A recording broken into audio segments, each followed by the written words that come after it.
ನಮಸ್ಕಾರ ಸ್ನೇಹಿತರೆ, ನಮ್ಮ ಮೈಥಾಲಜಿ ಮೀಟ್ಸ್ ಮೀ ಚಾನೆಲ್ಗೆ ನಿಮಗೆಲ್ಲರಿಗೂ ಆದರದ ಸ್ವಾಗತ. ಈಗ ನಾವು ಚರ್ಚಿಸುವ ವಿಷಯ ವಸಂತ ಪಂಚಮಿ. ಇದು ವಿದ್ಯೆಯ ದೇವಿಯ ಆರಾಧನೆಯ ದಿನವಾಗಿದೆ. ಶ್ರೀದೇವಿ ಸರಸ್ವತಿ ಅವರಿಗೆ ಸಮರ್ಪಿತವಾದ ಹಬ್ಬ. ವಸಂತ ಪಂಚಮಿ ಸೌಂದರ್ಯ, ಚೈತನ್ಯ, ಜ್ಞಾನ ಮತ್ತು ಕಲೆಯ ಹಬ್ಬ. ವಿದ್ಯಾಭ್ಯಾಸ ಆರಂಭಕ್ಕೆ, ಕಲಾ ಅಭ್ಯಾಸಕ್ಕೆ, ದೇವಿಯ ಆಶೀರ್ವಾದ ಪಡೆಯಲು ವಿಶೇಷ ದಿನವಾಗಿದೆ.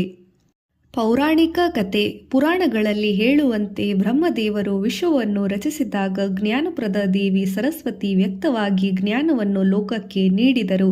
ಈ ದಿನ ದೇವಿಯ ಆಶೀರ್ವಾದದಿಂದ ವಿದ್ಯಾರ್ಥಿಗಳು, ಕವಿಗಳು, ಕಲಾವಿದರು ಹೊಸ ಅಧ್ಯಯನ ಆರಂಭಿಸುತ್ತಾರೆ. ವಿದ್ಯೆ, ಶಾಸ್ತ್ರ, ಸಂಗೀತ ಈ ಮೂವರೂ ದೇವಿಯ ಆಶೀರ್ವಾದದಲ್ಲಿ ಉತ್ತಮವಾಗುತ್ತದೆ. ಶೃಂಗೇರಿ ಶಾರದಾ ಪೀಠ ಮತ್ತು ಕರ್ನಾಟಕದ ಮಠಗಳಲ್ಲಿ ವಿಶೇಷ ಪೂಜೆ ನಡೆಯುತ್ತದೆ. ವೇದ ಮತ್ತು ಉಪನಿಷತ್ತುಗಳಲ್ಲಿ ಉಲ್ಲೇಖ. ಶ್ವೇತಾಶ್ವರ ಉಪನಿಷತ್ತಿನಲ್ಲಿ ಹೇಳಿದೆ, ಸರ್ವಜ್ಞೋ ಬ್ರಹ್ಮನಾಥ ಸಾಹಿತ್ಯ ವಿದ್ಯಾಯ ನಮಃ.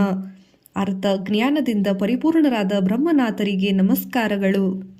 ಸಾಮವೇದದಲ್ಲಿ ಹೇಳಿದೆ, ನಮಸ್ತೆ ಶಾರದಾ ದೇವಿ ಕಾಶ್ಮೀರ ಪುರವಾಸಿನಿ ತ್ವಾಮಹ ಪ್ರಾರ್ಥೆಯೇ ನಿತ್ಯಂ ವಿದ್ಯಾದಾನಂ ಚ ದೇಹಿಮೆ. ಇದು ಸರಸ್ವತಿ ದೇವಿಗೆ ಸಮರ್ಪಿತ ಮಂತ್ರ. ಜ್ಞಾನ, ಶಾಂತಿ ಮತ್ತು ಸೃಜನಶೀಲ ಶಕ್ತಿಯನ್ನು ನೀಡುತ್ತದೆ. ಸಾಂಸ್ಕೃತಿಕ ಮಹತ್ವ. ವಿದ್ಯಾಭ್ಯಾಸ ಮತ್ತು ಅಕ್ಷರ ಆರಾಧನೆ. ಕನ್ನಡ ನಾಡಿನ ಶಾಲೆ, ಮಠಗಳಲ್ಲಿ ಪುಸ್ತಕಗಳಿಗೆ ಪೂಜೆ ಸಲ್ಲಿಸಲಾಗುತ್ತದೆ. ಮಕ್ಕಳಿಗೆ ಮೊದಲ ಪಾಠ ಮತ್ತು ವಾದ್ಯಗಳ ಪೂಜೆ ಸಲ್ಲಿಸಲಾಗುತ್ತದೆ. ಕಲೆ ಮತ್ತು ಸಂಗೀತ. ಸಂಗೀತ, ನೃತ್ಯ, ನಾಟಕ, ನಾಟ್ಯ ಅಭ್ಯಾಸ ಆರಂಭದಲ್ಲಿ ಶುಭಾರಂಭವಾಗುವ ದಿವ್ಯ ದಿನವೂ ಹೌದು. ಶಾಸ್ತ್ರಗಳು ಹೇಳುತ್ತದೆ, ವಿದ್ಯೆ ಮತ್ತು ಕಲೆಗಳ ದೇವಿ ಶಾರದಾಂಬೆಯ ಆಶೀರ್ವಾದದಿಂದ ಹೆಚ್ಚು ಶುಭ ಫಲಿತವಾಗುತ್ತದೆ. ಸಾಮಾಜಿಕ ಮತ್ತು ಗ್ರಾಮೀಣ ಸಂಸ್ಕೃತಿ. ಹಳದಿ ಬಣ್ಣ, ಅರಿಶಿನ ಹೂವುಗಳು ಮನೆ ಮತ್ತು ದೇವಸ್ಥಾನ, ಶಾಲೆಗಳಿಗೆ ಅಲಂಕರಿಸುತ್ತಾರೆ. ಹಳದಿ ಬಣ್ಣವು ಶುದ್ಧತೆ, ಸಂಪತ್ತು, ಜ್ಞಾನ ಪ್ರತಿನಿಧಿಸುತ್ತದೆ. ಕೃಷಿ ಚಟುವಟಿಕೆಯ ಪ್ರಭಾವ. ಹೂ ಅರಳುವ ವಸಂತ ಋತು ಆಗಮನವಾಗುವ ಕಾಲದಲ್ಲಿ ವಸಂತದಲ್ಲಿ ಕೃಷಿ ಆರಂಭಕ್ಕೆ ಸಹ ಶುಭವಾಗಿದೆ. ಪೂಜೆಯ ಕ್ರಮಗಳು. ಮೊದಲಿಗೆ ಸರಸ್ವತಿ ಪ್ರತಿಮೆ ಅಥವಾ ಭಾವಚಿತ್ರ ಸ್ಥಾಪನೆ ಮಾಡಬೇಕು. ಹಳದಿ ಬಟ್ಟೆ, ಹಳದಿ ಹೂವುಗಳಿಂದ ಅಲಂಕಾರ, ಪುಸ್ತಕ, ವಾದ್ಯ, ಕಲಾ ಸಾಧನೆಗಳಿಗೆ ಪೂಜೆ, ವಂದನೆ, ಮಂತ್ರಗಳನ್ನು ಓದುವುದು. ಪ್ರಮುಖ ಶ್ಲೋಕಗಳು. ಸರಸ್ವತಿ ನಮಸ್ಕಾರ ಮಂತ್ರ.